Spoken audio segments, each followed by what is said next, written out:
Hivi unajua ili jina unalopambana nalo kulifanyia biashara hili, unapambana kufanya marketing kwenye social media, unapambana nalo usiku na mchana, jasho na damu. Hivi unajua mtu mwingine anaweza kaja akalichukua vizuri tu akalifanyia biashara. Na tena kibaya zaidi ni kwamba akikuwahi akalisajili, atakuchukulia hatua, mamlaka zitakuita, zikishakuita zitakulazimisha umlipe fidia na faini kwa kujinufaisha na jina lake, wakati ni jina lako na umeanza nalo za mapema. Yeah, inawezekana, it is possible. Kwa nini? Iko hivi, wewe jina lako unapambana nalo, kulipambania ufanye marketing, watu wakujue, watu walijue, haujalisajili. Lipo Instagram.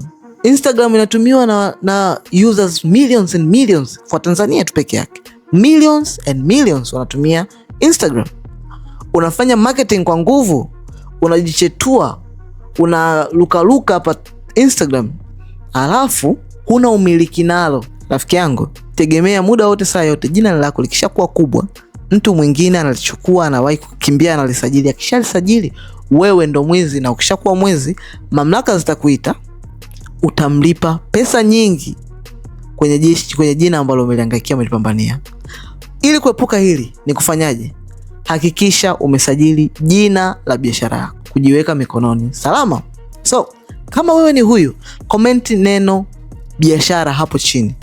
Nitakufikia na nitakusaidia kusajili jina la biashara yako sasa hivi. Na ukiona unachelewa, piga simu, ipo kwenye caption. Nitapokea na nitakusaidia kusajili jina la biashara yako sasa hivi, bila kucheka, bila kuchelewa, bila kupoteza muda.